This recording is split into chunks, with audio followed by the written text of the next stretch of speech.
let me ask Shalini ma'am. Shalini ma'am, are you there? Yeah, that's fine with me. Okay, ma'am. Okay, good to go, Akshat and Shefali. Thank you. Shefali.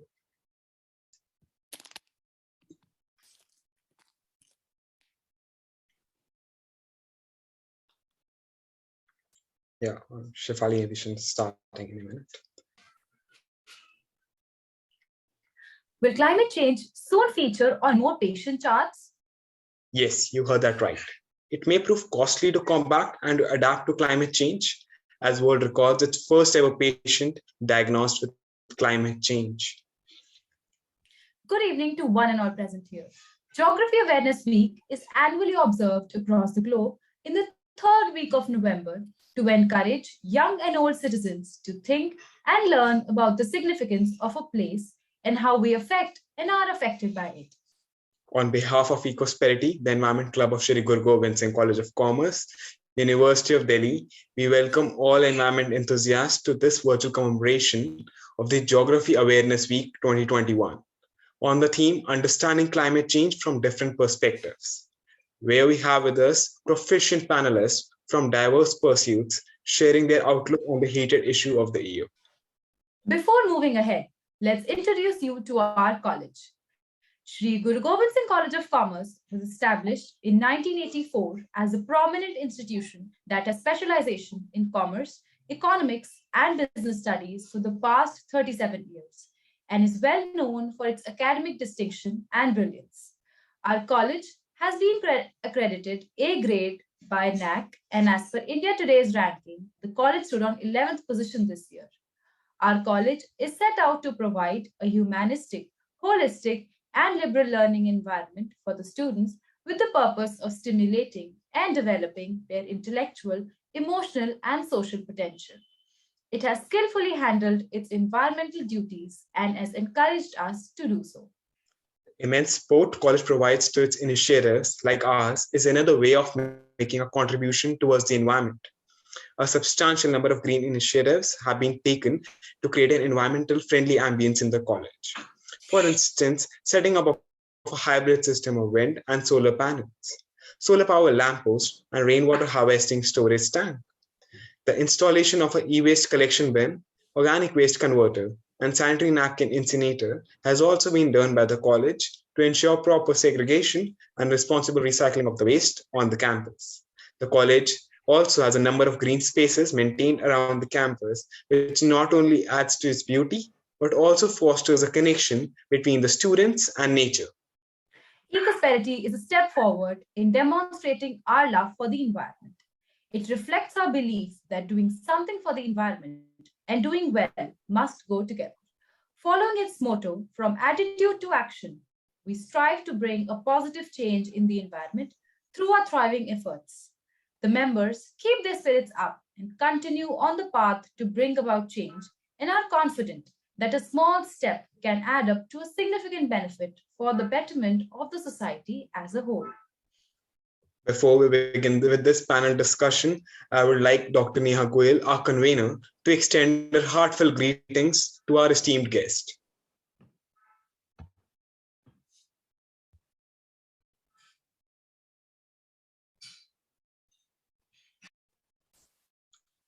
Yeah, sorry, I was unable to unmute myself.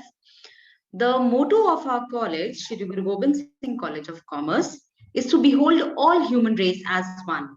And extending this percept of universal equality, we at Ecosperity believe in upholding the entire race of life on earth as one, which deserves to nurture and thrive in a harmonious coexistence of all the species under this umbrella of life on earth. While the Green Brigade of Ecosperity strives to live up to this vision with our own motto, from attitude to action, we try to amalgamate the vision laid by the home institution under the guidance of our principal sir, who unfortunately couldn't join us today, with our foundational goal of environmental conservation and pledge to protect all constituents of the nature. And to upkeep the spirit of sustainability, we are hosting today the panel discussion on understanding understanding climate change from different perspectives, thus commemorating the Geography Awareness Week for our students and the audience. Given that all species on Earth live in the overlapping spheres of ecological cycles of the biosphere, all life forms, along with the humans, share an intrinsic and intricate connection through this interlinked web of life. And this aspect of planetary existence is enough to validate the fact that how our anthropogenic activities derived out of selfish interests are causing irreparable damage to the ecosystems. There is no denying the fact that climate change is responsible for the shift in species range, increased risk from disasters, vulnerability of ecosystems and their services, the rising temperature and their effects. This underlines the need for developing prudence for the protection of varied species, which is pivotal to the human concern of creating a healthier and a prosperous planet. Well, the education system has always been proactive in identifying the problems that are contemporary in nature and finding solutions to them. In line to this thought, we thought to have varied perspectives from different stakeholders of the society to have a better understanding of the problem and find solutions through climate change. Transdisciplinary efforts in education, focusing on the local, regional, and global learning continuum, it offers new perspectives on managing various challenges posed to sustainability in the Anthropocene. And yes, we know that one of those challenges is climate change. And here we have great workers to share their perspective on climate change with us. I extend many thanks to you, Shalini ma'am, Rituraj sir, Dharam sir, Tanya ma'am, and Rashi ma'am for being here with us in spite of all your different commitments. And we are waiting to hear you.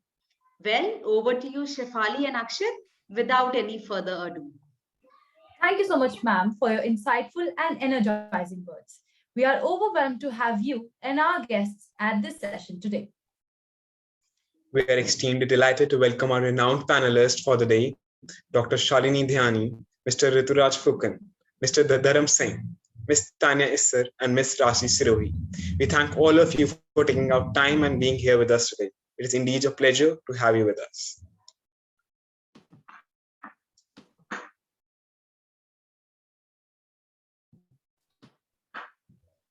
Now, let's empty the stage for our panelists and begin this journey of enlightenment. Taken as a whole, the range of published evidence indicates that the net damage costs of climate change are likely to be significant and increase over time. We often think about human-induced climate change as something disastrous in the future, but it is an ongoing process.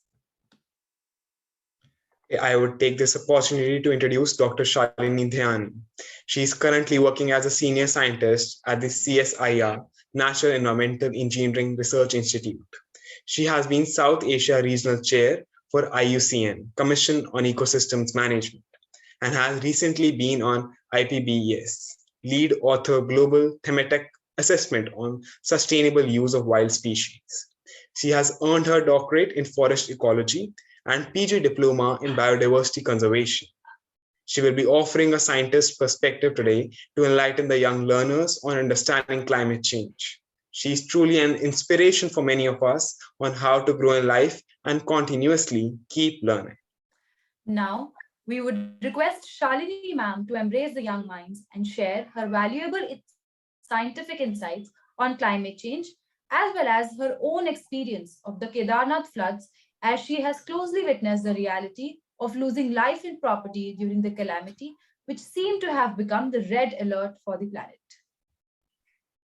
Thank you so much, Shefali. And it is a privilege indeed to be part of this panel discussion and be the opening speaker for this session to give you some insights about how climate change in daily life is affecting us.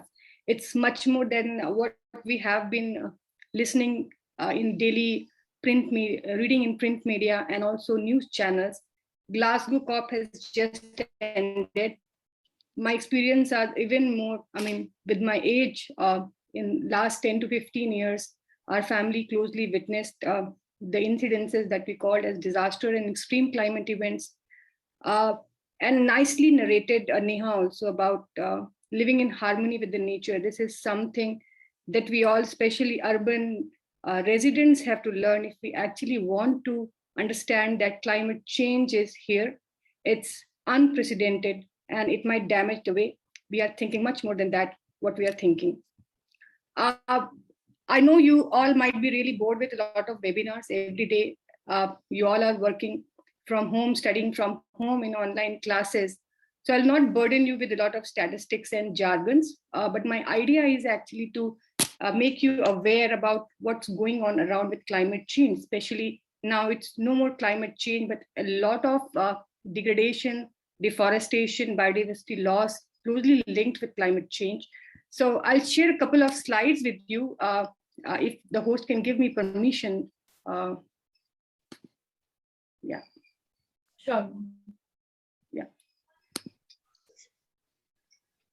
Yeah, please see to it. That's fine. Thank you so much. Yeah, so you can see.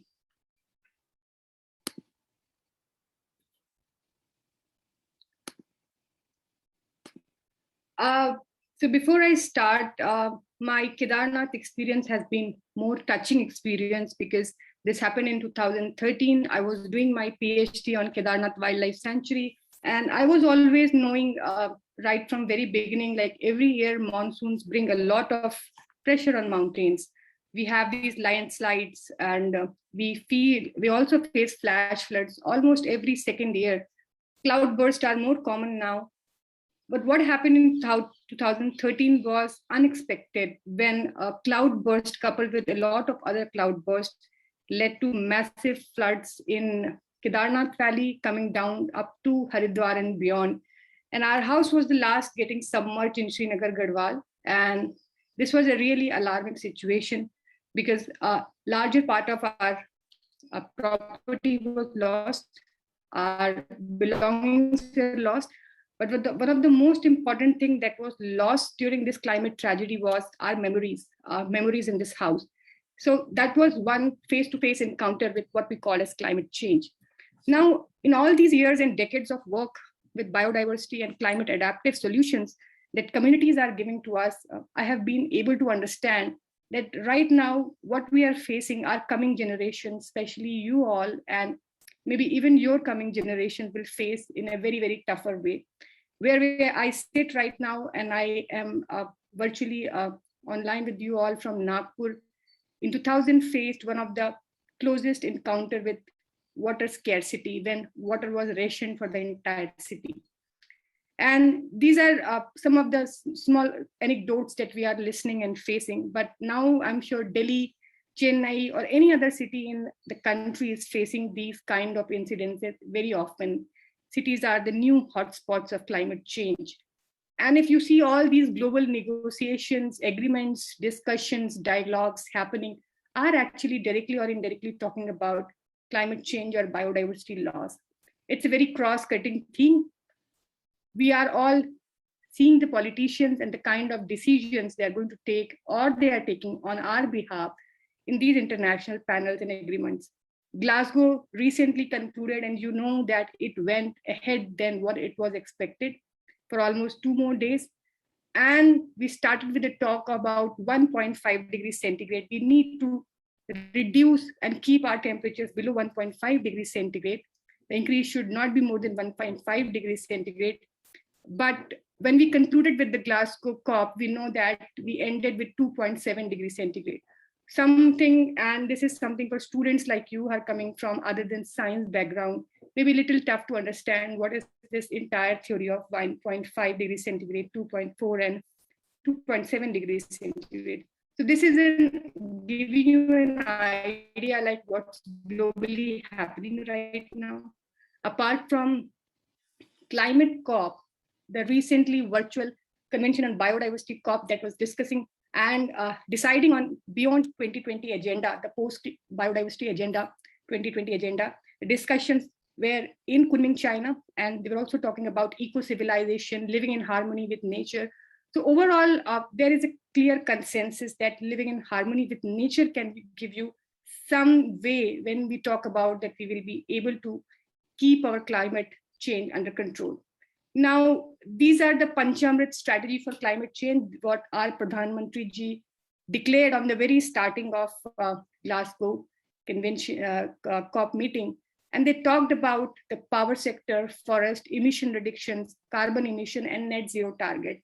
So this was strategized with 2030 and 2070 agenda, like how we'll be reducing our power dependence on coal, how we will go from coal to non-fossil fuel energies, how we'll enhance our carbon sinks by additional plantations, increasing our forest cover, and reducing our emission reduction. Now, this becomes very important for students who are sitting in Delhi or in urban areas, that what is the reason we need to reduce our emissions. I'm sure the smog in Delhi gives you a nice idea why we need to reduce our emissions drastically. The one important thing is right now that there is a lot of Western pressure on China and India being fastest developing economies and at the same time highly populated countries to actually go and agree with the kind of targets they are projecting. But at the same time, it is important for you all also to understand that apart from climate, whatever agreement comes in, it's important that it acknowledges and it respects climate justice. Now, this report is also released just 1 or 2 months back, and this is a very important report when we talk about 1.5, 2.4, and 2.7 degrees centigrade, because this scientific report, that's also called as Assessment Report 6 of Working Group 1, and it's a more physical sciences report that says that even if we talk about whatever proper measures, policies, the temperature is going to increase up to 4.5 degrees centigrade. These are the clear projections by scientists. There are varied projections. I'll be quickly touching all of them because I have been allocated only 10 to 15 minutes. And then there is this interesting report by Intergovernmental Panel on Biodiversity and Ecosystem Services and Intergovernmental Panel on Climate Change. Now, these were the two important intergovernmental bodies that were working separately, parallel on biodiversity and climate change, but this was the very first time. And they came together and they found that the indirect drivers of biodiversity loss, the governance approaches, the economic drivers, the human demographic changes, technological drivers, coupled with direct drivers like direct exploitation of species, pollution, land use, land cover changes, and invasive species, they are basically common. You talk about climate change and biodiversity loss. So if you have to reduce and halt and reverse biodiversity loss, it's the same thing for climate change. So the kind of actions, the coupled actions need to be taken together for reducing climate change and to halt biodiversity loss. So climate restoration or biodiversity restoration has similar kind of concerns. Now, climate change is a very, very big area of research. It's not only for physical scientists. There are so many other reports that are coming in. 2019 was a very important time when this first report on 1.5 degrees centigrade came. Then there was a special report on climate change and land degradation. United Nations Convention Framework on Deforestation and Degradation also came up with a land restoration. And it showed that land degradation is going to be one of the mega drivers of climate change. When from a pristine stage of ecosystem, we start in extensive usage of this land use, maybe agriculture or mining or urbanization, this intensive land use leads to a stage when the agriculture or urbanization or a developmental program leads to abandonment of a land. The land is no more productive. It is a stage when the kind of ecosystem services we are harnessing from any ecosystem are stopped. And this is the stage we call as ecosystem collapse. Unfortunately, in Asia and India, we haven't carried out any ecosystem health assessment. So that means that many of our ecosystems are actually undergoing hidden collapse. So this is an important understanding that you should keep in mind. And I'm sure in Delhi, you might see how your ecosystems that you saw in very childhood and young age are no more there, or they are transforming very fast. Now, 2020 and 2021 was a very important year for all of us. Pandemic took us to something that was unexpected. There were so many deaths and casualties. There were so many patients across the country. And this world got a clear signal. Politicians, planners, international agreements, all these kind of bodies, they got a very clear signal that there has to be a kind of understanding on biodiversity loss, because this can not only lead to climate change, but it can also give rise to a different kind of scenarios. So these disease outbreaks, zoonotics are one of the clear indicators of that. So this report also highlighted that pandemics, there are three important drivers of pandemics. There are land use change, that is again one of the important drivers for climate change. Unsustainable consumption of wild species, again one of the bigger drivers of climate change. And wildlife trade or wildlife trafficking. Now, this is one of the indirect drivers, but somehow connected with how we talk about climate change. Another report by Hindu Kush Himalayas, because when we talk about cryosphere, the Himalayan mountains, the Hindu Kush mountains are the water tower for the entire South Asia. But in last few decades, what have happened because of increasing emissions, increasing carbon dioxide in the environment and other greenhouse gases, there is a fast recession of these glaciers. And these are leading to more water in our rivers and the scenarios where there will be less water in the rivers in different time periods. Now, the reason is with all these issues that I have discussed, South Asia has become hotspot of disasters. You talk about floods, drought, landslides, we are in the center of these hotspots.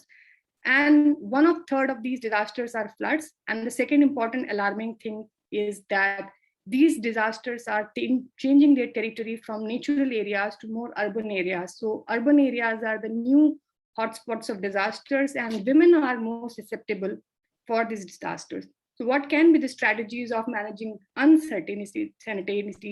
This we'll be discussing during our panel discussion. And as I highlighted in the very starting, it's important for all of you to acknowledge and understand that climate justice as human justice, the resources, and for your understanding, as you all are maybe from the background of commerce or economics, but you understand the climate economics a bit, or maybe later on you will study in future. You know that the age of carbon dioxide is about 200 years. So something that was emitted during the industrial period, the industrialization time of Western world, the global north, is the kind of carbon that was emitted is actually now present in the environment. And what over the time period will be getting emitted will be there for the larger period. So if you see this chart, you know that the highest amount of carbon dioxide over the time period from 1990 onwards has been, the main culprits have been United States, Europe and Central Asia, East Asia Pacific. South Asia has a very, very small contribution, but if you see the overall almost 200 years of history, we are nowhere in comparison to other bigger countries.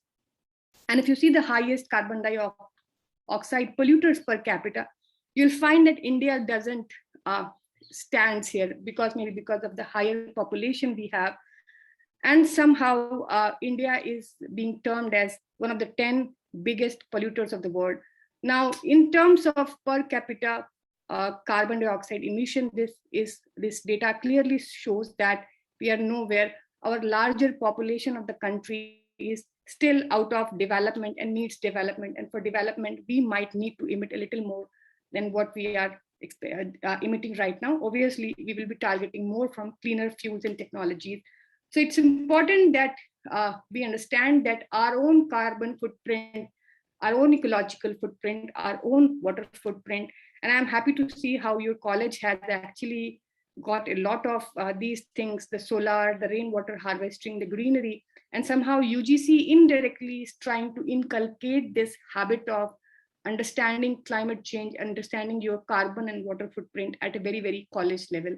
So this is right now what's happening globally. When the countries in global south, the ones that are most hit because of the climate uncertainties, are asking for their rights, whereas these Western world who are asked for these technologies and financial amount for climate adaptation are not ready and not agreeing to these requests. So the next COP will be mostly targeting on how and what kind of amount should be given to the countries and the technologies so that the entire world adapts with a certain pace and all of us start adapting together. So now these are the different reports that have come up. I'll not take much time on that because I am already exceeding this time, but very briefly, the highlights of these physical reports says that our carbon budgets only assign us 1.5 degrees centigrade of temperature. We have to limit it at 1.5 degrees centigrade because the more carbon we emit, that means we'll be having more temperature rise. So it's an exponential and directly proportional growth in both ways. And both the SR 15 and AR 6 are the kind of the special report 15 that was on 1.5 degrees centigrade. And the assessment report 6 suggests that the world has only 460 billion tons of carbon dioxide. So if you see this graphics and this bar diagram, you'll find that SR 15 that talks about 1.5 degrees centigrade says that we have about 455 billion tons of carbon, whereas the recent report with DCRK says we have 460 billion tons of carbon remaining with us, so that we have 50% chances of achieving 1.5 degrees centigrade based on what kind of conservation policies we have. But at the same time, if you see this SR 15 carbon budget, it says that we have only 295 billion tons remaining with us if we want to have sustainable change of and keeping us below 1.5 degrees centigrade. Whereas the AR6 report that is released this year, it says that we have a little higher 360 billion tons of carbon remaining with us.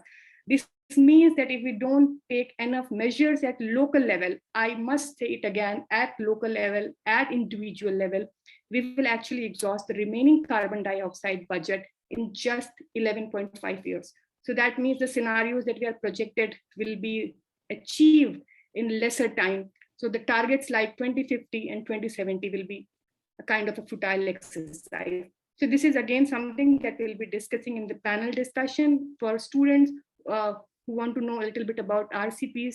The representative concentration pathway was the different scenario and approach that was taken till the reports that were prepared before AR6 Working Group 1, where now they have included socioeconomic pathways. So that means that earlier it was more climate-centric reports being published where bioclimatic data was integrated.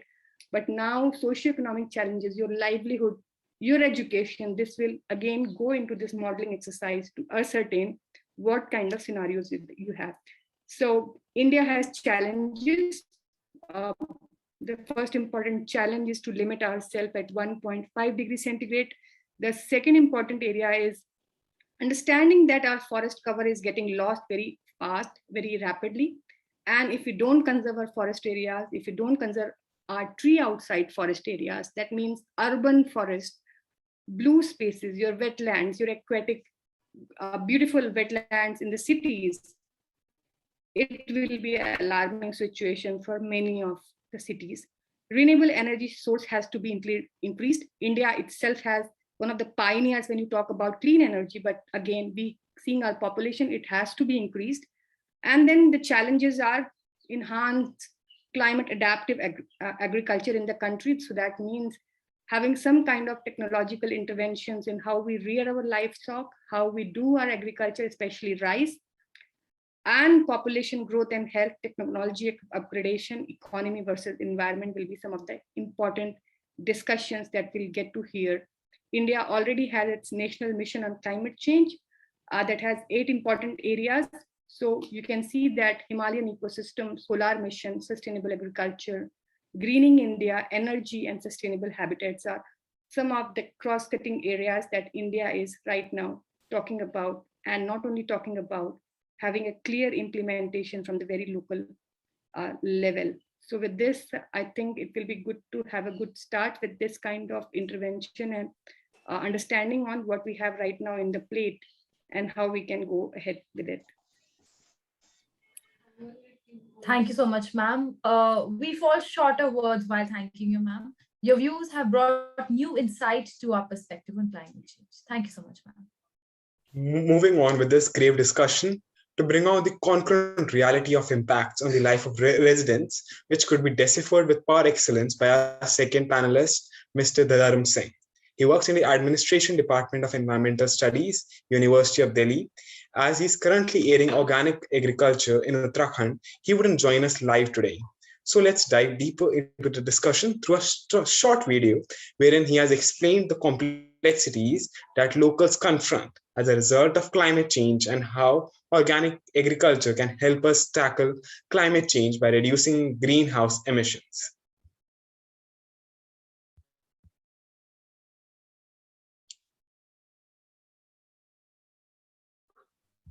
Yeah, we can go ahead with the video, right, Akshat? Yes, ma'am. The video will be played. Yeah. Yeah.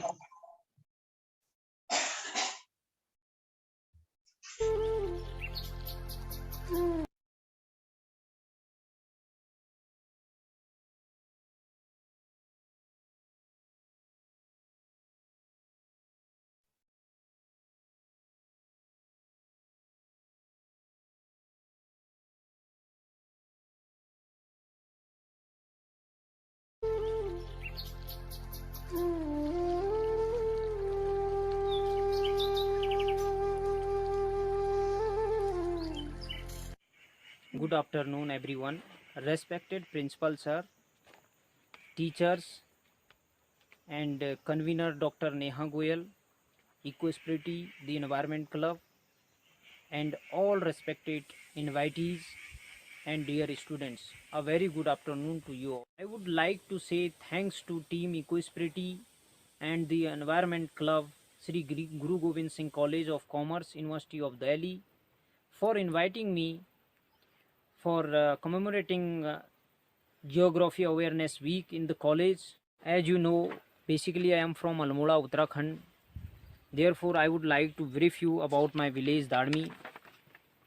Dadmi is at an altitude of 1450 meters above sea level, and the village comes under the development block Shalt, district Almora of the Kumaon region of the Himalayan range of Uttarakhand, at a distance of 80 km up from the Corvette Tiger Reserve National Park, Ramnagar. The village is situated at favorable place for chemical free farming, which have been our traditional farming practices. Such farming practices are essential for maintaining the natural ecosystem of our area.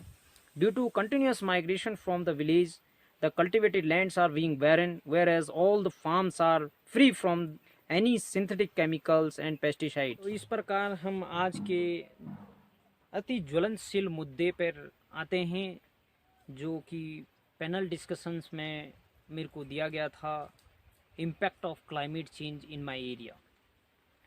तो जहाँ पर हम impact of climate change इस particular area में बात करते हैं, तो वो काफ़ी हद तक इम्पैक्ट इसमें पड़ा है, जिससे जो है मैंने अपने यहाँ पे लोकल से डिस्कशन करके कुछ निष्कर्ष निकाले हैं, जिसमें प्रमुख है कि यहाँ की जो लोकल फसल थी कुछ, उनमें से कुछ प्रमुख फसलें जो है धीरे धीरे एक्सटिंक्ट हो रही, लुप्त हो रही हैं, और जो कि क्लाइमेट चेंज का प्रमुख कारण है कि वो फसलें आज सरवाइव नहीं कर पा रही हैं, जिसमें रेड राइस जो यहाँ का बहुत ही प्रमुख फसलों में से एक फसल थी, और रेड राइस जो है हाईली न्यूट्रिशियस फसल थी, और बहुत ही हाईली न्यूट्रिशियस एक फसल है। इसके अलावा दूसरा है फिंगर मिलेट पे भी जो है काफ़ी हद तक जो है इस पर भी असर पड़ा है। फिंगर मिलेट बहुत ही, आप लोग जानते हैं मिलेट्स में तो आजकल सारी मिलेट्स की डिमांड बहुत बढ़ गई है, तो फिंगर मिलेट्स जो एक प्रमुख फसलों में से एक थी, ये भी जो है धीरे धीरे इसकी जो पैदावार जितनी होती थी वो जो है करीब 50% पे आ गई है। फॉक्सटेल मिलेट्स, ये भी इसका भी जो है काफ़ी ज़्यादा जो है क्लाइमेट चेंज की वजह से इसमें भी काफ़ी हद तक चेंजेज आए हैं। और कुछ और एक राई है जो लोकल सीड है यहाँ की, वो भी उसमें भी जो है उसका भी पैदावार में चेंजेज आए हैं। और दूसरा कारण है अनियमित बारिश होना। इस एरिया में अनियमित बारिश क्लाइमेट चेंज के लिए जो सबसे ज़्यादा प्रभावित अगर हुआ है तो वो चीज़ देखने को मिलती है एरेटिक रेनफॉल। तो ये जो है सबसे ज़्यादा है। जो हम जिस अभी लास्ट अक्टूबर में 16, 17 और 18 अक्टूबर को इतना बारिश हुआ है, जो बारिश कई सालों में लोगों ने यहाँ पे देखा नहीं था। और उस बारिश से लोगों पे जो है बहुत बुरा प्रभाव पड़ा। लोग इस दौरान अपने जो पशुधन है उसके लिए काफ़ी घास इकट्ठा करते थे और घास को जो है इकट्ठा करके फिर ड्यूरिंग समर जो है वो उनको जो है देते थे। लेकिन अब वो लोग उनको जो है काफ़ी मुश्किलात आएगी और वो लोग मजबूर हो जाएंगे अपने जानवरों को बेचने के लिए।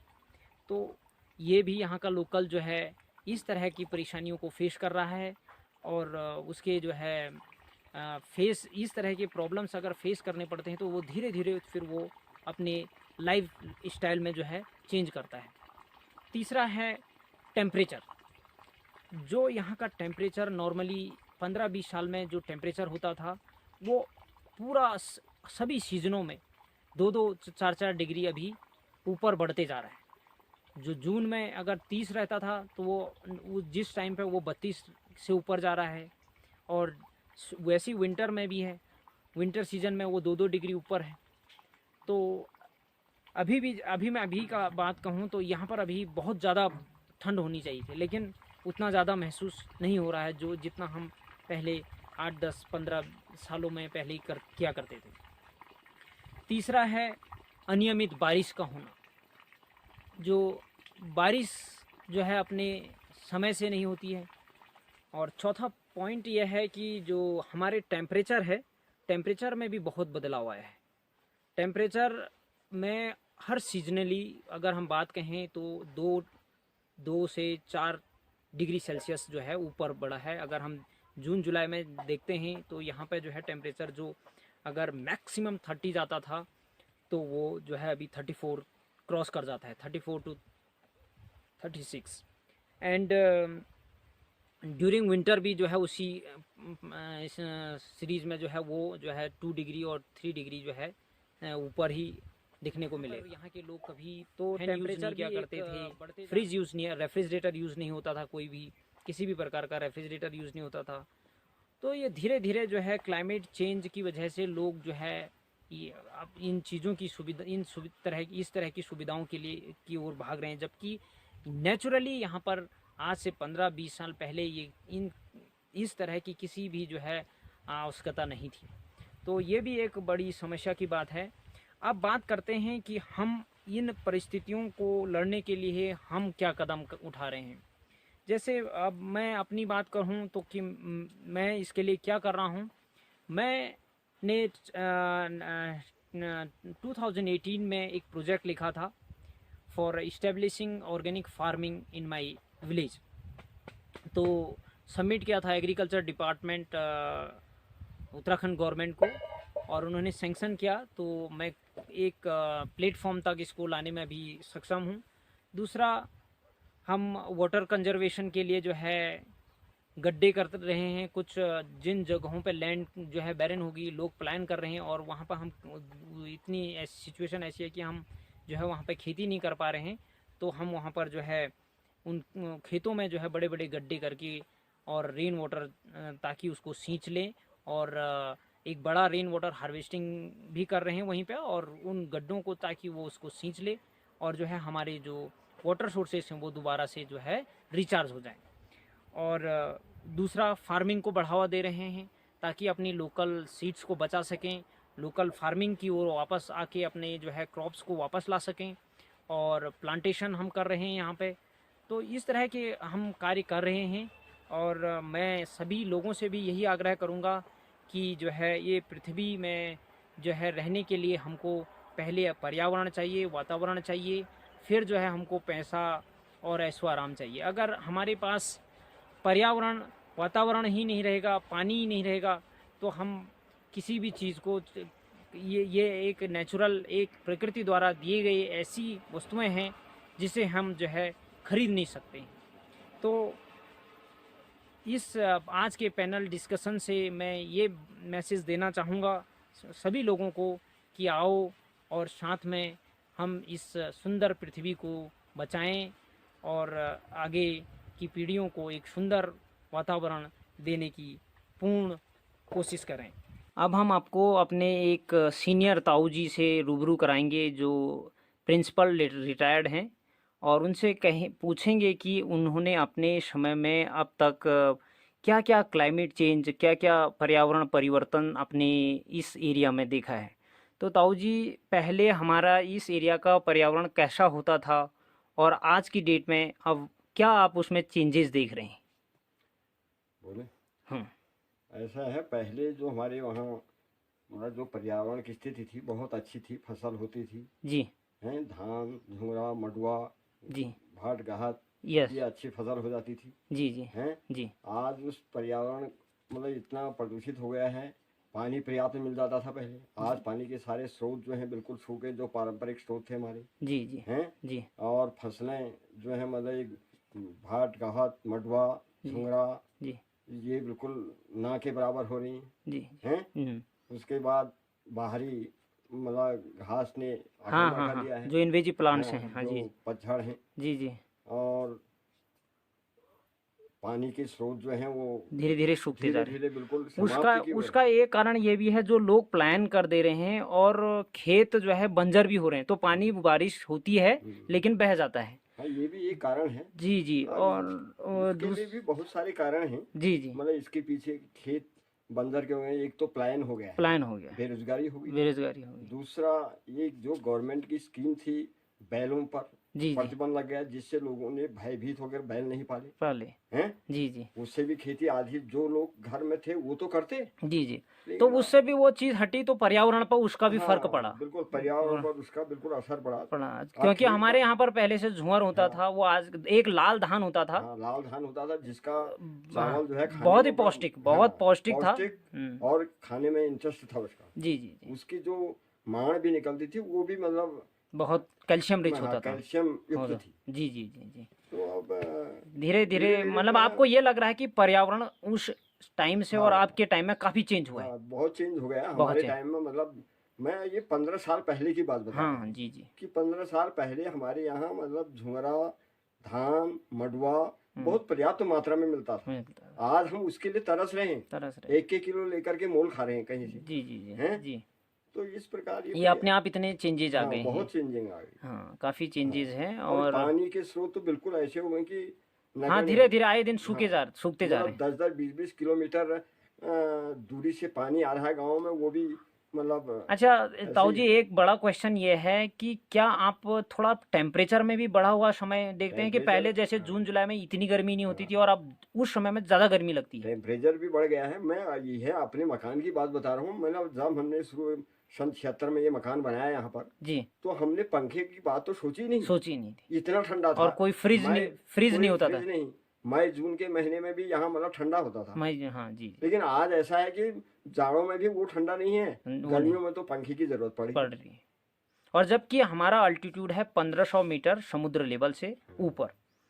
हाँ तो बहुत बहुत धन्यवाद ताऊ जी का, और उन्होंने अपने जो है एक्सपीरियंस को जो है हमारे साथ साझा किया। Thank you. ये प्लांट मात्र 2 साल का प्लांट है और किस तरह से एकदम ऑर्गेनिक एंड नेचुरल संतरे इसमें आ रहे हैं।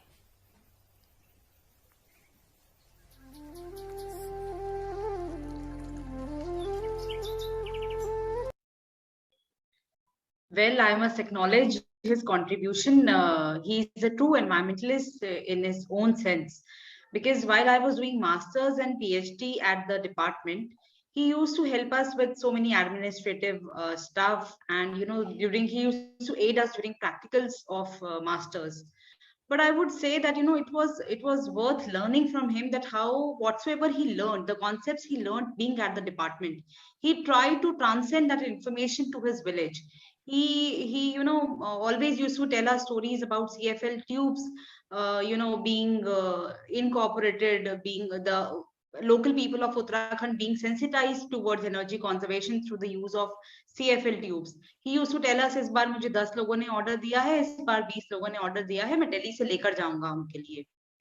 You know, and now I would say that how he has promulgated this idea of organic farming, and now, you know, especially in his own village, and as he rightly mentioned in his video, that it is a part of their traditional practice that they have been following organic farming.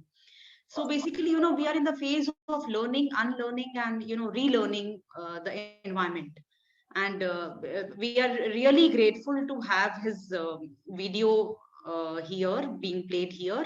It was very tough for him to send this video to us from, you know, the hills of Uttarakhand, but he came 5 to 10 kilometers down to specially send this video to us. And we are thankful to you, Dharamriya. We are thankful to you. Thank you so much. And I welcome you, Rituraj sir, for joining us. Yeah, over to you, Akshit and Shifa. Indeed, ma'am, indeed. We are immensely grateful to Mr. Dharam Singh for sharing this intuitive reality of Uttarakhand. It was indeed eye-opening for all of us that even though climate change is a global issue, its effects are felt most acutely at the local levels. Now, we would entrust our eminent keynote speakers who are already paving the way for a better future. We welcome Ms. Rashi Sirohi to offer a non-governmental organization's perspective. Her colleague, Ms. Tanya Isser, has also made tremendous contribution for the same, but couldn't join us today. Both of them are working towards providing a sustainable and creative solutions using their professional skills. Let's get remedy to this problem because the world is reaching the tipping point beyond which climate change may become irreversible. Thank you so much. I'll just share my screen. Yes, ma'am. Okay, you need to just, unshare it so that I can share it. Yeah. Yes, ma'am, I'll just do that.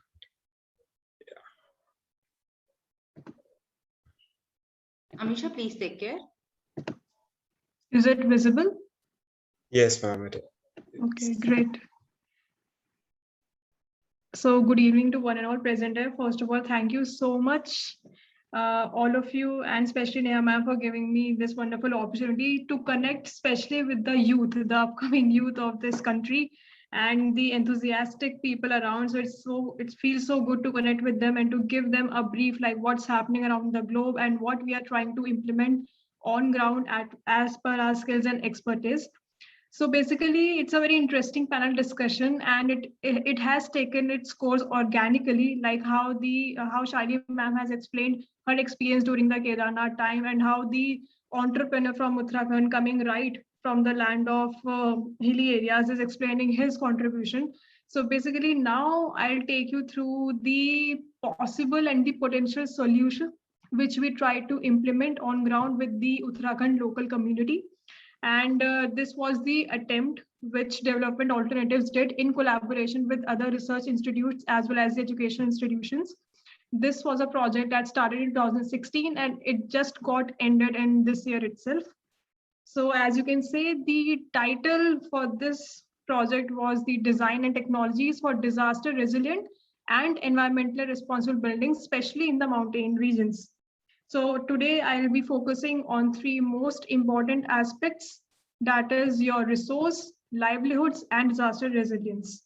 So this is just to give you all a very brief insight about the project. It lies in the district of Uttarkashi, which is highly vulnerable to disaster risk as it comes into the zone 4. And basically our project focused on majorly three important components.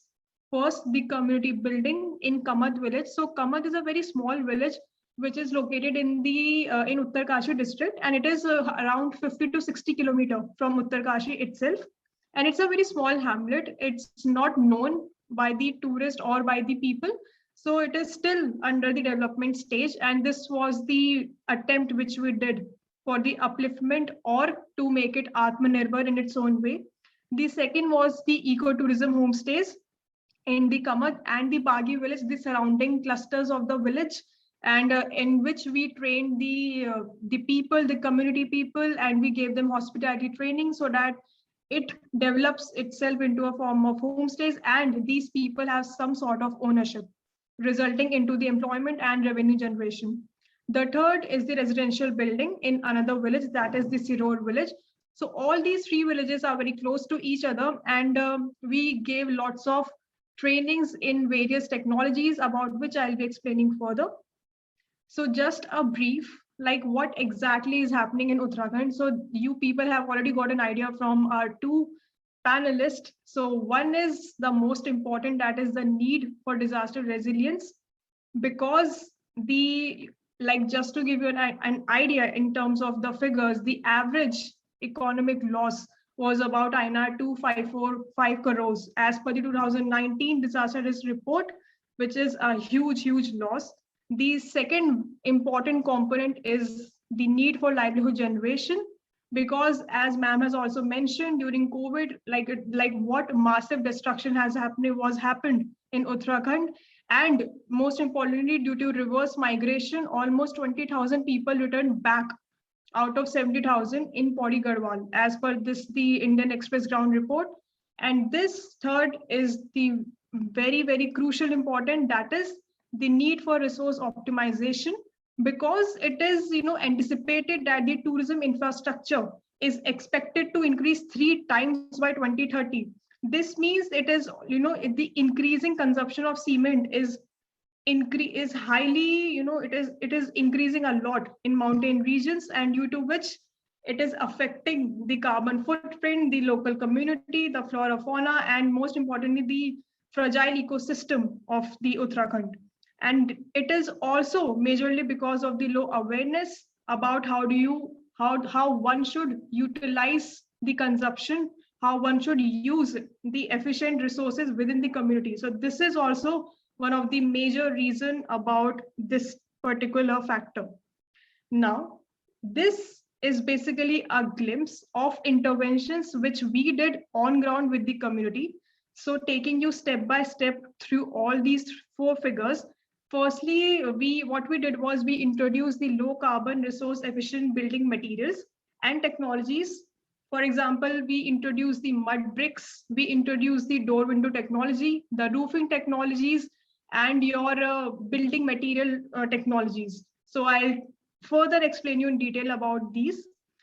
And secondly, what we tried to do was we integrated these technologies in the form of disaster resilient components. Like basically our design took care of all the structural components, of all the structural integrity around that area, and focusing on that particular footprint, that particular geography, because it is very important to design a particular house or any particular built structure, keeping in mind the topography of that area.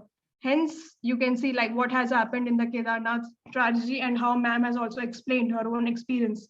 And thirdly, we supported the community through a lot of community participation and social inclusion. We basically conducted various capacity building programs also for the women. Like we created this self-help group, and the women themselves made these mud blocks, and all these materials were then incorporated into the community building itself. So everything was happening right there on ground. And the yellow machine which you can see is the Tara Balram technology by Development Alternatives itself, and we kind of bought that machine there, and these people are currently using it for themselves, for their buildings, and all the new construction that is taking place over there. And lastly, when we were when we saw that how this project is taking place, because it was very new, it was a total risk, a total, what do you call it, adventurous thing to see how it is taking its shape.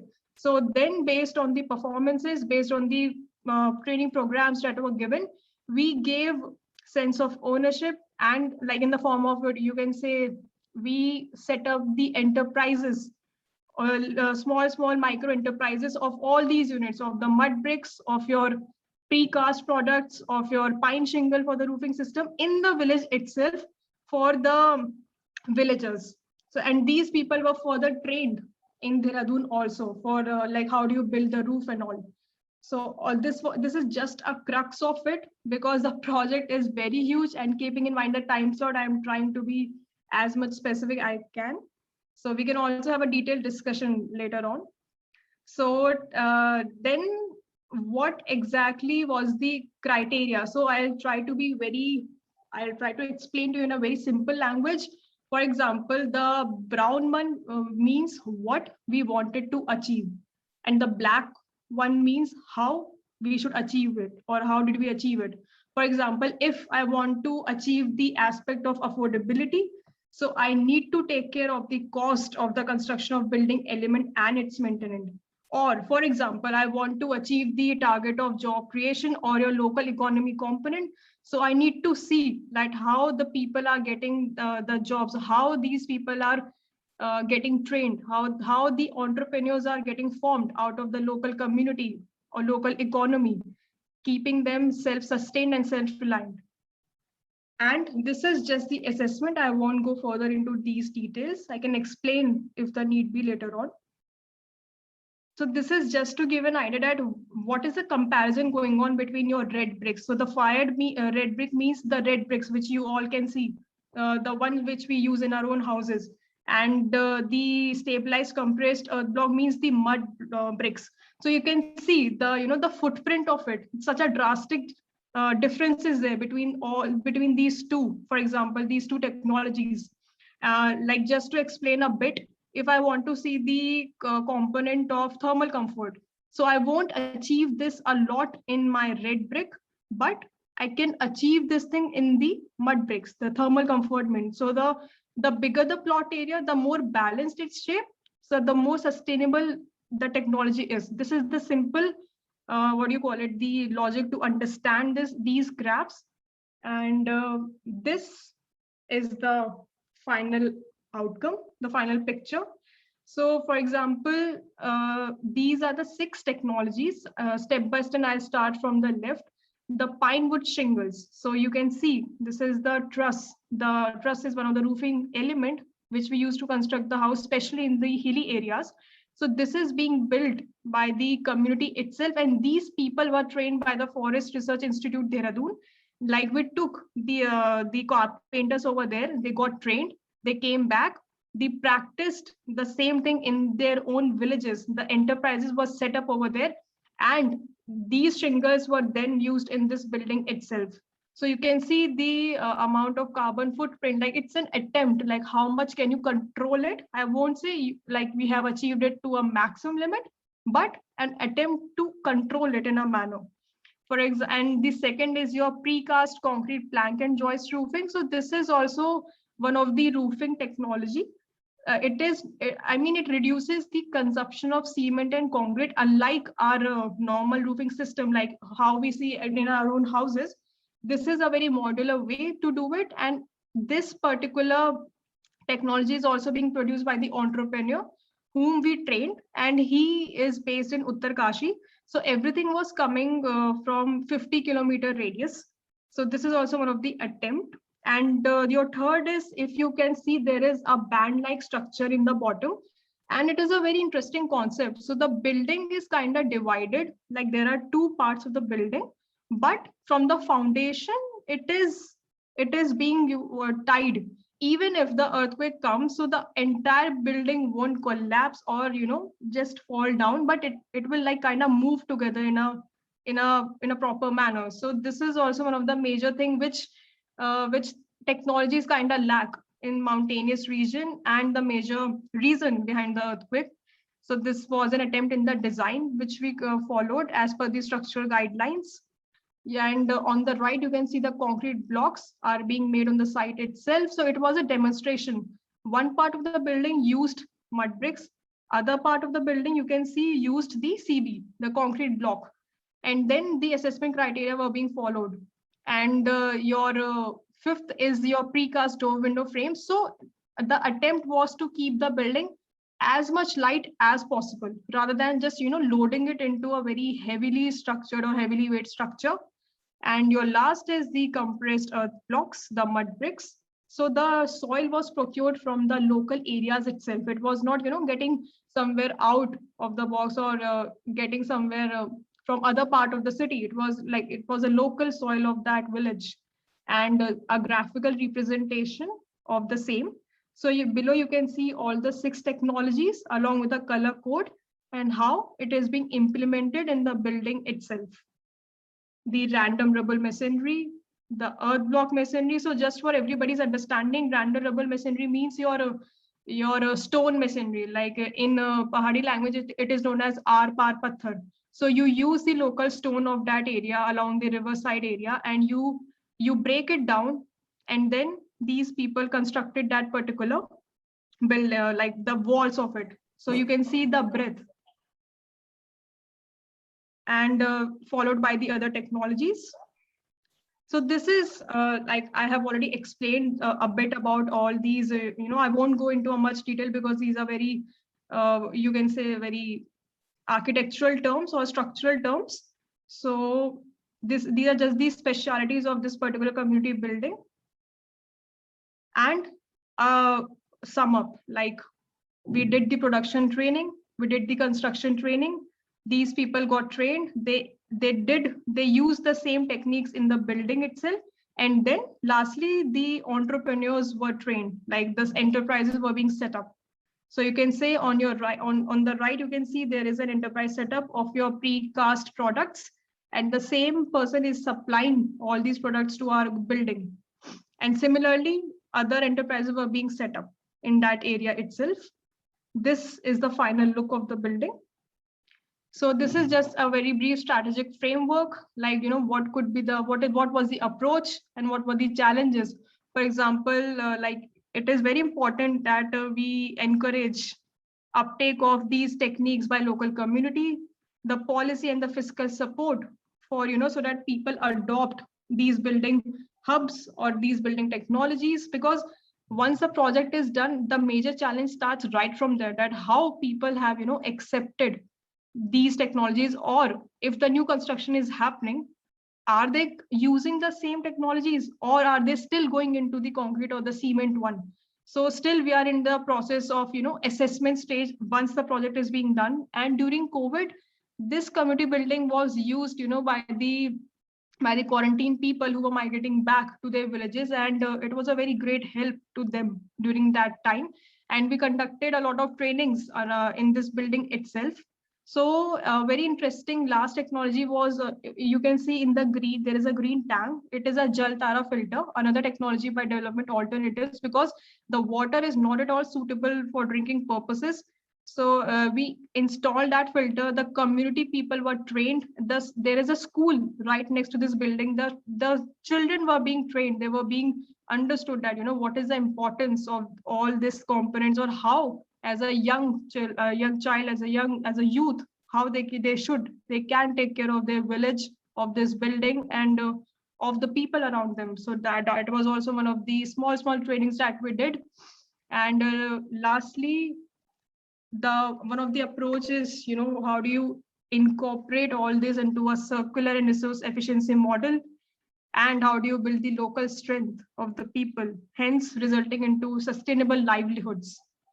So this is just all from my side, and I'm open to further detailed discussion. I'm sure you might be having lots of questions or thoughts. So I'm also willing to have a detailed conversation after this panel if anybody wants to connect with me, because I understand this is a very technical thing, and it's a very small crux that I have shown to you, and a lot is there to be discussed. So thank you so much. Thank you. That's how an interview truly works. Thank you, Rashi ma'am. This insightful thought will surely impress the young minds. Now, to bring a writer's perspective to the panel discussion, we would welcome Mr. Rituraj Phukan, an environmental activist and writer from Assam, the land rich in biodiversity and climate. Bringing a drastic change to his career after quitting his government job to begin a lifelong engagement with nature, traveling, writing, and teaching students about the environment, wildlife, and climate change. Currently, he works as the Secretary General of Green Guard Nature Organization, a civil society group working with fringe forest communities to explore and establish sustainable solutions for management of man-animal conflict. He also serves as a Chief Operating Officer of Walk for Water, a group that is leading a global water conservation movement with a mission to provide universal accessibility to safe water.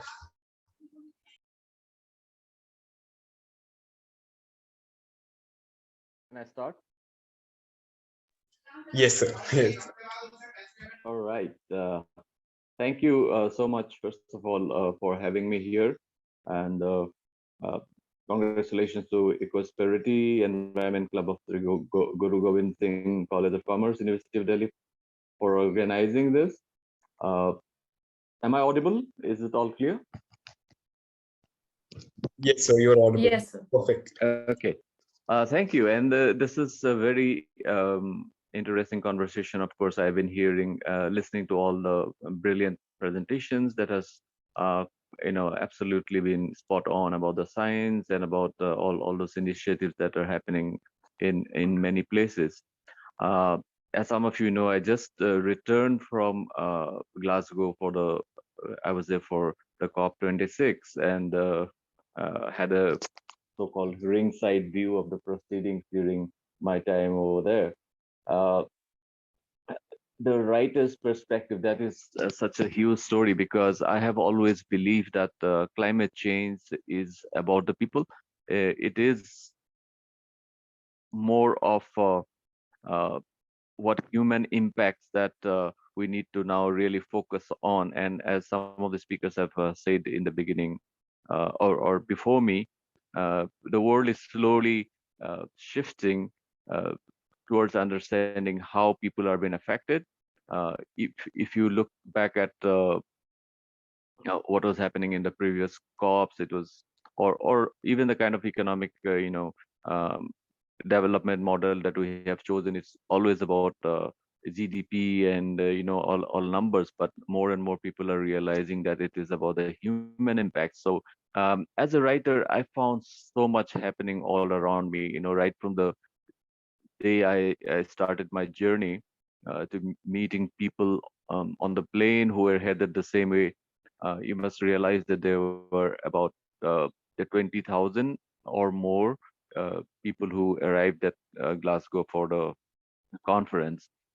Uh, One of the most important constituents of this COP was the presence of indigenous people, the indigenous youth representatives, the various indigenous organizations that have come all the way from Amazon, from Mesoamerica, from Indonesia, and from Africa. And the voices of these indigenous people is that uh, we are at the front lines of the climate crisis without having contributed anything significant to greenhouse gas emissions. We control so much of the remaining natural places on Earth. We are managing them very sustainably for millennia. So give us a say in these negotiations. Give us our due to protect and restore the natural places on Earth so that the biodiversity and the climate crises can both be handled properly, and we can still restore uh, the lost planetary ecosystems. Now, another big story, I think the biggest story that has been around is that COP26 basically has not done or what it was mandated to do, or that it is a failure. Uh, so there is something that I wrote. I'm not going to be apologetic about saying that it is a small step, although towards progress and not a failure. So I'm going to read out a few paragraphs from a op-ed I just wrote today. Uh, and it is about the conference, about COP26. So the 26th Conference of Parties, or COP26, to the United Nations Framework Convention on Climate Change at Glasgow concluded with the signing of the Glasgow Climate Pact last week. Now, we all know that the high expectations from COP26 were partly fueled by months of news headlines dominated by heat waves, wildfires, storms, uh, floods, and so many alarming studies, including the Code Red for Humanity published on the 9th of August, which is the first assessment report of or the first part of the sixth assessment report. Now, that said, we could pass 1.5 degree rise in temperatures above pre-industrial levels by within the next 10 years or so. Now, one of the things that made this COP unique was that it is first one held after the pandemic, so there were a lot of other restrictions, COVID protocols in place. So that is in itself a big story. Access was limited. The green zone was open, of course, and the blue zone, where most of the negotiations are taking place, was accessible only to observers. And but still there were at least 10,000 of us having badges, so it was quite a crowded place. Uh, I realized that the negotiations do not take place in one place. There were like at least 12 big plenary halls where all sorts of discussions were taking place, and it was just impossible to be there and do everything. So we spent a lot of time moving from place to place and looking at stories that we wanted to learn. And then there were the country pavilions, which were all hosting their own events as well. Now, the outcome, the final outcome, that's the Glasgow Climate Pact that was inked one day later on the 13th, uh, then the scheduled closing, now has been widely described as a compromise, an agreement to do better next year. Yes, the pact has kept the prospect of achieving the target of limiting warming to 1.5 degrees Celsius alive by calling on countries to come back next year with increased ambitions. Now, this is itself a big plus point. According to the Paris Agreement, countries were required to submit uh, updated NDCs or increase their ambitions every 5 years. So here we have the Glasgow Pact calling countries to come back next year to Egypt with better targets, so that we still have the 1.5 degrees Celsius within achievable um, framework. Now, of course, there are a lot of reasons why this happens. We know that negotiations take place in multiple levels. It is not just the COP, but it has continued for weeks and months, and in some cases years before it started. Uh, but this year was again unique because we had a people's advocate, Sir David Attenborough. He was on stage uh, as somebody who was representing the interests of the common people. Uh, the hundreds of thousands who were out on the streets of Glasgow every day in rain, uh, the thousands which were outside the blue zone protesting with placards and slogans practically every day. And even within the blue zone, there were a lot of observers and other representatives from civil society who would make sure that the voices of the people was heard by the world leaders who were making all the decisions. Uh, the story of COP26 is really the story of climate finance, and that was the most debated topic, with developed countries having acknowledged shortly before the commencement of the conference that they had failed to provide the 110 billion per year in climate finance that they were required to provide from last year to developing countries. And this was something that was signed way back in 2009, and they have not done that. So obviously, countries from the global south were very, very skeptical. They talked about trust and credibility and accountability, and that added to the tense atmosphere that was already there because of civil society protests, because of indigenous peoples wanting to be part of the actual negotiations themselves, but being kept out of that, or been not been mandated to do that. So this was a big, big issue, and climate finance really was a catalyst for a lot of disagreements as well. Uh, of course, now it is agreed that the $100 billion per year is inadequate, and India alone asked for about 1 trillion uh, for uh, mitigation and adaptation as well. Then, of course, in the end, the developed countries agreed to double, or at least double, they say, their collective provision of climate finance for adaptation by 2025.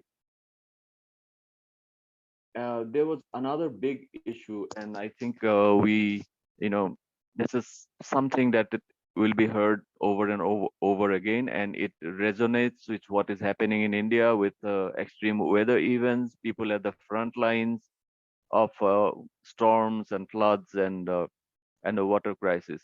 Uh, Very few people talk about loss and damage, but that is actually the third pillar of the Paris Agreement, along with the adaptation and mitigation.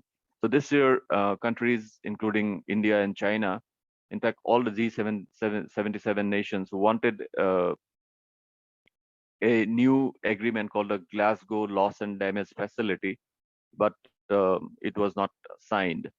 But there was just some fund allocation made to the Santiago Network for Loss and Damage that was signed back in Madrid in the COP25.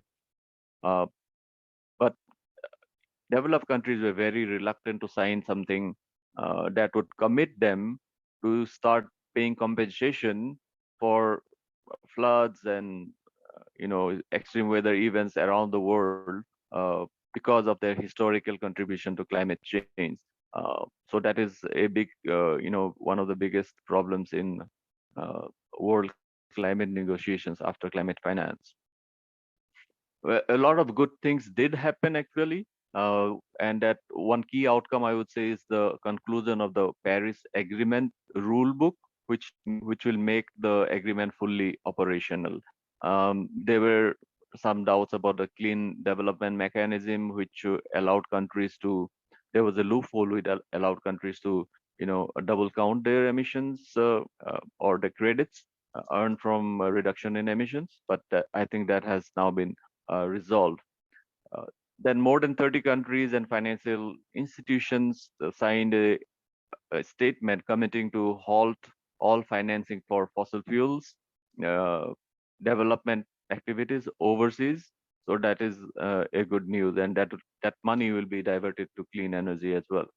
Uh, there was another announcement about uh, working together to promote clean technologies and help deploy it in weaker countries.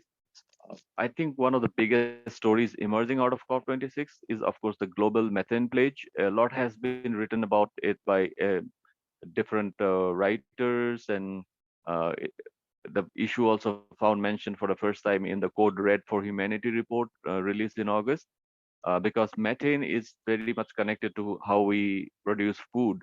So it is very touchy subject, but here we had a pledge that was not signed by India, China, and Russia, but at least 105 countries have signed it to reduce, and the target or the aim is to reduce methane emissions by 30% uh, from 2020 levels in the next 10 years. How they do it is uh, something yet to be decided.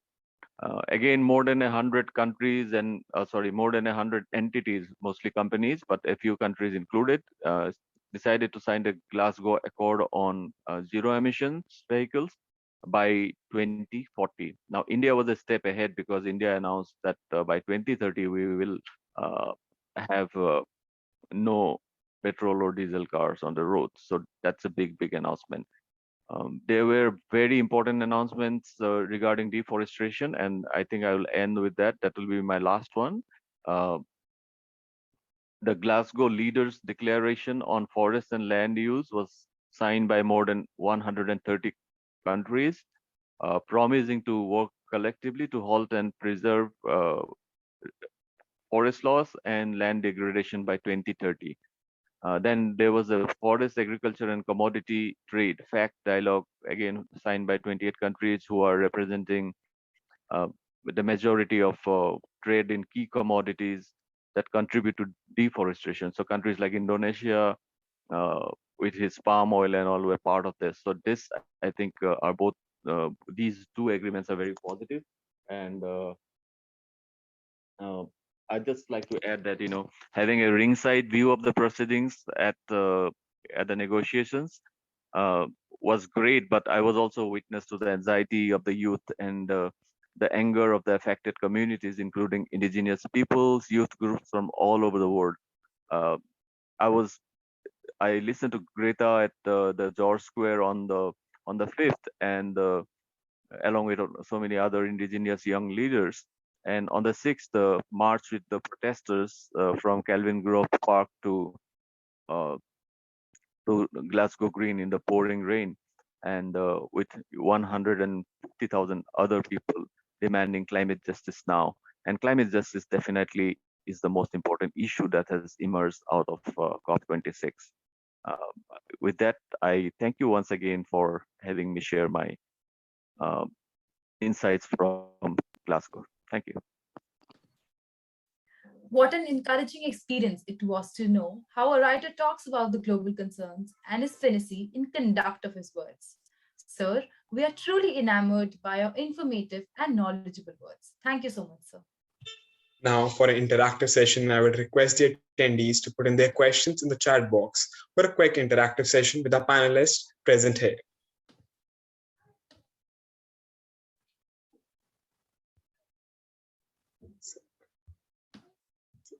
So, the first question is posed to Rituraj, sir. So the question is, climate action must come from the whole spectrum of civil society. How can I play my part?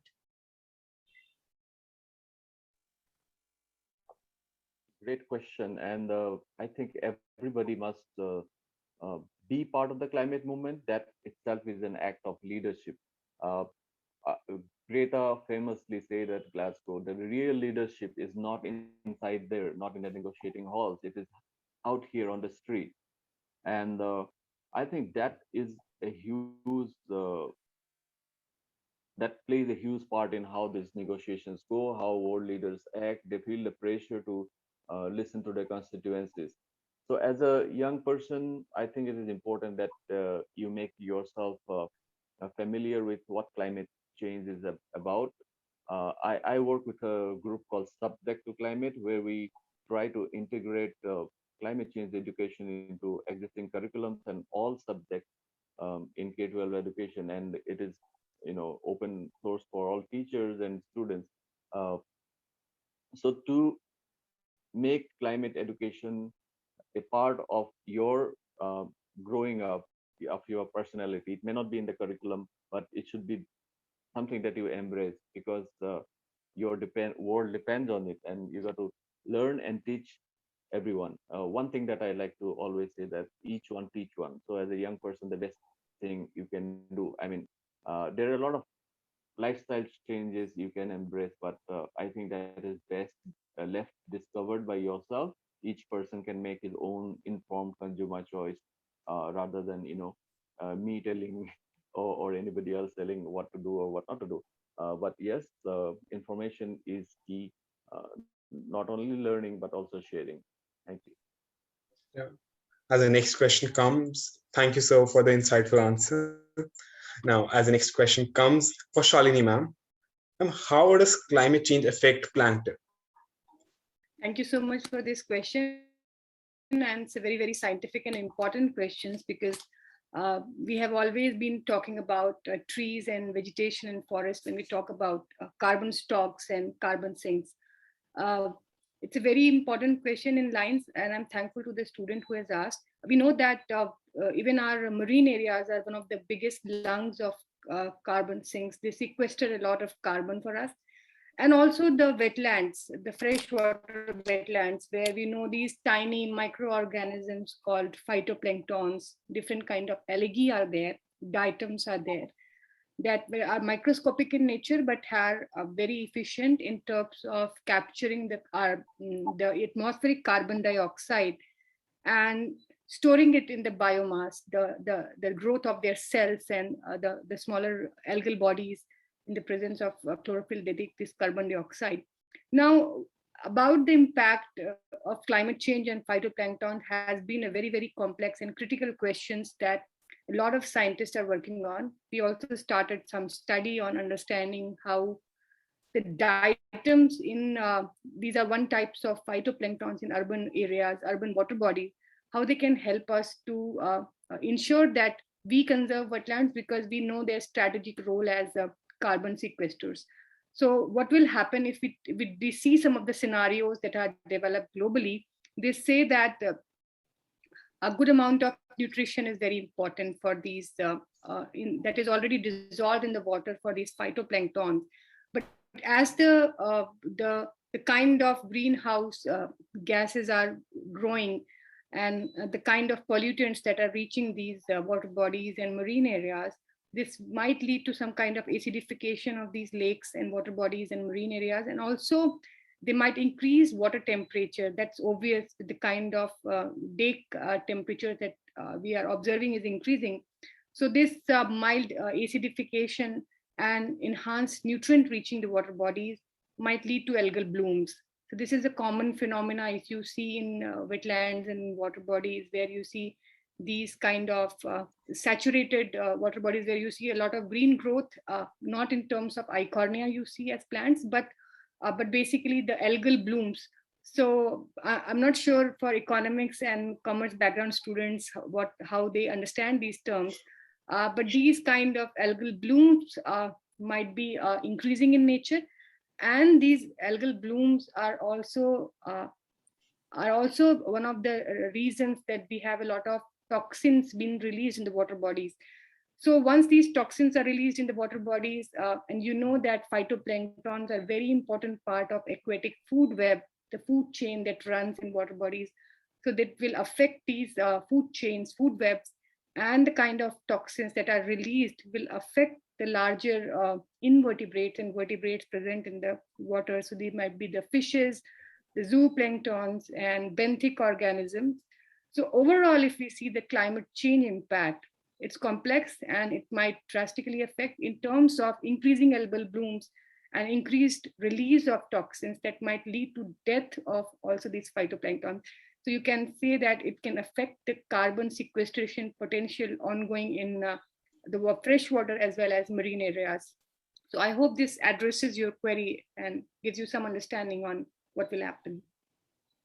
Indeed, ma'am, that was a very wonderful answer. The next question is posed to Rashi ma'am, which is, what is climate change in humanity's strive for sustainable development? I think that's a very debatable question indeed. When I was on ground, like when I witnessed whatever was happening, whatever processes we were conducting with the local community, so they were not even aware that why are we doing it, or why do they need to understand certain components, or what is the benefit they will get. So that was very you should not call it sympathetic, but it was very bad to see that certain awareness is not there, and that system is so rich in all the aspects, like all the systems are coming together, your economic, political, socio-technological, cultural, and which is adding value to the system, in fact.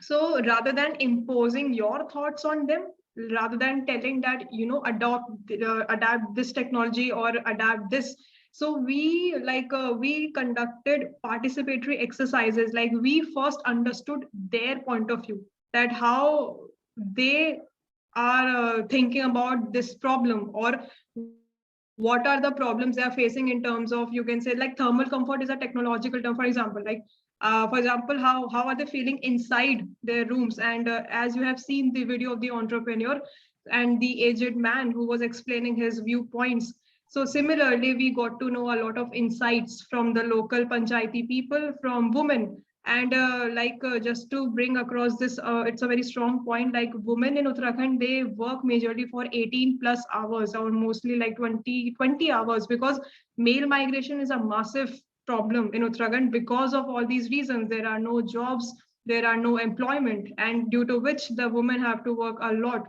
managing the construction as well as the domestic chores. So like keeping in mind all these aspects, it was their idea, it was their viewpoint, which we carved out using our expertise. So it is very important, whenever you work on ground with local people, never force your viewpoints or your thoughts on them. Just listen, like what, even if that problem existing or not, even if it is there or not. So this was also one of the major learning, in fact, for me as an architectural student right after my graduation and till now. And this is also one of the major factor which kind of drove me into this thing. And I would also encourage you people, like, just give it a thought, like, all these things really count and add a lot of value addition. So your knowledge, your expertise will also matter a lot, whatever work you will do or in whatever field you chose to. But it is important that how do you connect with people and have a people centric approach with them. Yeah. Thank you so much. Thank you so much, ma'am. I think Shalini ma'am has something to add to it.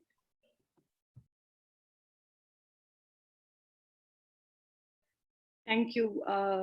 I think what Rashi has mentioned, I very much resonate with her thoughts, and especially the idea that when we are trying the technological intervention, especially for local communities, we should not try to impose our thoughts, because as she mentioned, and as I personally believe that so much of these hybrid knowledge frameworks where we talk about science and indigenous knowledge networks, I think they are much more advanced in terms of understanding climate impacts, climate adaptation, and climate mitigation. Uh, so if we want to have a sustainable development kind of that is more judicious and more respecting in these communities and also our future generations, sharing our resources and saving their resources at the same time, it's important that sometimes we keep our crown of these scientists somewhere on one side and try to learn what these communities have to share with us. My personal experience of last so many, at least 1.5 decade right now, and I see that most of these experiences in this panel are coming from especially Uttarakhand and Eastern Himalayas. I see that there is a lot still that policy planners, urban planners, we as scientists need to learn. Because if I'm saying that climate adaptation is required, I think these communities who are facing these threats of climate change right away are the ones who are adapting at a very faster pace than us. And their decades of experience in doing this can really help us. Uh, and climate change is going to play a very, very important role for sustainable development, especially I gave one perspective, what Rashi has mentioned, for urban area, rural areas. And now when we talk of urban areas, I think another question is directly linked to it. So I would like to answer here right away, is about intergenerational partnerships uh, in mainstreaming in governance pathways of environmental conservation and climate change. There is already a lot of hue and cry and a lot of youth activists. We also started as youth professionals. So I think there is a disconnect between generations unless a senior and established leader thinks that the emerging leaders need to understand it much before, the way they understood. For example, if I get to learn something at the age of 40, and if I don't share the same experience for somebody like you who are in the very early age, I think it's a loss for my generation and your generation as well. And it's important that and this is already happening globally. You talk about IUCN or United Nations environmental program or any other governmental agency, intergovernmental agency. They are very keen on indigenous and local people and youth partnerships. And these similar kind of hand holding is very much required if we talk about having the examples and implementation programs. Rashi has implemented something at a very, very early age, I think with a good group of good intergenerational collaboration in her organization. Similarly, if these kind of activities have a pace and we enhance, and instead of we preaching you all like what should be done, I'm sure many of you have your own voices of your own experiences of what you have learned through social media, what you have learned through your classes, your teachers, and other friendly experiences with your colleagues and friends. I think these experiences also need to be heard in a very clear and a very visible way. So I think that's where I think humanity can strive in climate change era and Anthropocene. Humanity can strive for sustainable development. Yeah, thank you, ma'am, for basically highlighting that how intergenerational partnership can play an instrumental role in combating climate change. And probably I would say that Rashi ma'am also tried to hint towards the same what was elaborated by Shalini ma'am. We would be happy to have your inputs on this, Rituraj sir, that how intergenerational partnership can play an instrumental role in combating climate change in the futuristic scenario. Well, I think that's a very good question, and I'd like to just add an example from where I'm working here in Assam with communities affected by human wildlife conflicts. Uh, Needless to say that climate change is one of the factors driving uh, vegetation change, forcing elephant herds from the hills to raid paddy because the grass is gone in many places, right? It's overrun with invasive creepers. Uh, but people in these regions have lived with elephants for a long, long time. But uh, in the in the past decade or so, because uh, the raids, the elephant intrusions have become much more common, and people are, basically very poor. So there is a lot of violent retaliation and a lot of casualties, especially in the uh, past decade. Uh, so one of the things that we do is to go to schools and, along with the village elders, try to bring back those traditions, ancient uh, customs and traditions that people used to have. Uh, there are very unscientific kind of traditions, like where people would offer a part of their crop or harvest to passing elephant herds in the belief that that will prevent them from coming into your village.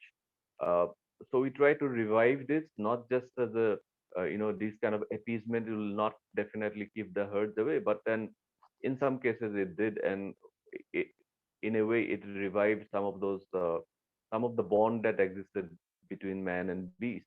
Uh, there may be no scientific explanation of for such things, but traditions that were lost in the past decade, something that only the elders knew, we try to revive that by bringing them to, share this in a formal setting, in a school, or um, even in a community setting as well.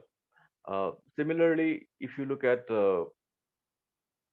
people who are affected by floods in Assam, the intensity and frequency of floods have increased immensely, uh, and it has caused a lot of tension between generations. The youth are not able to understand that how could the elders have lived in these places for uh, so long, when you keep having 7, 8, 9 waves of floods. But the fact is that there used to be just 1 or 2 waves of floods, and the tribes and the indigenous communities were very adept at they had developed their resilience to that, and so there is tension. So we try to facilitate a lot of intergenerational learning, so that traditions that were lost are revived. Uh, these things are not quantified. Now, one of the things being talked about at the COP by, especially by indigenous community leaders, was that it's okay to talk about nature-based solutions, but we cannot have one solution for every region. You got to have, uh, you got to identify indigenous knowledge in different parts of the world, among different communities, among each individual different community, and ensure that it is quantified and made available for future generations and for the others, so that you learn from each other and share best practices. Thank you. Thank you, sir. That was indeed a very insightful answer. The next question is posed to Shalini ma'am. That how are small countries about to collapse due to climate change? I think this question is more for Riturajji, but I would like to answer. and he may join me in, I think, sharing his Glasgow experiences. I think most of the threat, especially when we talk about smaller countries, with my experience, is more about the Pacific countries or the countries that are smaller island countries, especially Kiribati and all those smaller countries that are facing a sea level rise. And sea level rise, if this is continuous for a very longer time, I'm sure in next couple of, or maybe a decade or so, they will have this risk of submergence. And apart from there, if you talk about the mountain countries also, especially in Hindu Kush Himalayan areas, where there is less snow, and less snow also means that they might also affect the kind of agriculture and vegetation they have. So this will again be a greater problem. I'll not say directly collapse, but maybe the situations will be that they will face tremendous impact on these their ecosystems. So these are some of the threatened ecosystems and countries that might be affected because of climate change. And other than that, even India, we should not say that it's only smaller countries. Even the larger countries like India and the coastal ecosystems on west coast and east coast are also vulnerable to climate change, be it Mumbai or Odisha or Sundarbans, Visakhapatnam, Tamil Nadu, and then Maldives also in South Asia. So these are the countries that might be facing the brunt of climate change because of the sea level rise and enhanced recession of glaciers that might lead to sea level rise. So this is what I would like to, share the experience based on my experience. Maybe if something more Rituraji can share from his experience in Glasgow, I think that will be wonderful. Yeah, I think you are absolutely spot on, ma'am, about the challenges for small island nations and as well as other countries. One thing that came out of the negotiations was how desperate some of the small islands were. I remember the leader of Costa Rica making a statement that if you do not give us the climate finance, then we are going to mine our forests. We have the coal. So why should I deprive my people from the development they aspire for, right? So I think they are between the hammer and the anvil at this moment. They know that if they start to cut down their forests and start mining the coal, they will definitely add to the problem of global climate change, as well as localize the heating and the impact, including sea level rise. But because of the development aspirations of the people and the likelihood of a change economic model where countries who continue to use the fossil fuels, or who are not able to keep the join the propose the carbon mechanism or the carbon credit system, then they might suffer economically as well. So I think here the issue of climate finance becomes even more important for small island nations, for least developed countries, and all the in fact the entire global south, who are facing the impacts, having contributed very less of the regions. Thank you.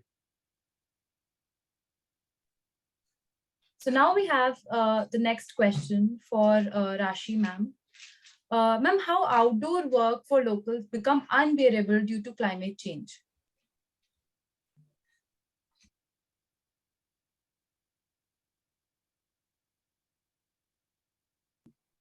Rashi ma'am, are you there?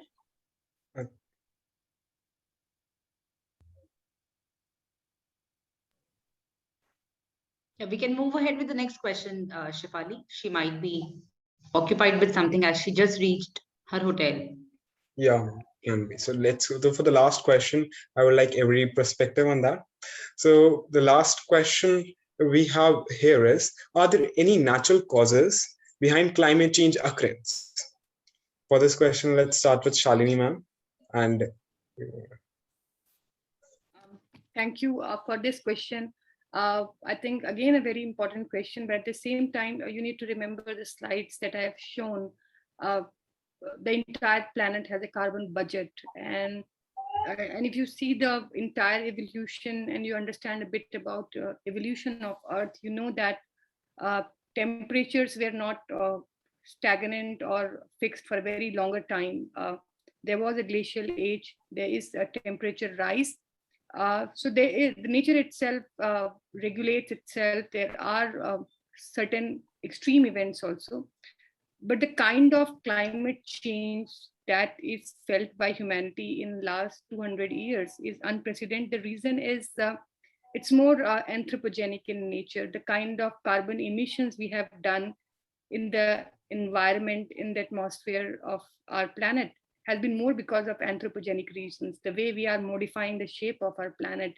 So it's less natural, more man-made interventions that have shaped the entire atmosphere.